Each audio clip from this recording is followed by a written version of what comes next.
Go ahead and lie down, and I want your legs extended nice and straight and relaxed, and your hands up as well. Hands up all the way. We're going to bring the right leg up and use the left arm, okay? So go ahead, bring it up. There we go, and come up and touch your shoe, and then go all the way down. Everything's back down into normal position. Now switch sides, right arm, left leg.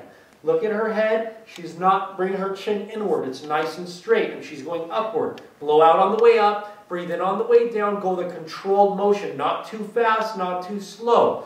There we go. You can see that whole stomach working. The lower, the upper, the whole thing. We're going to melt that stomach down.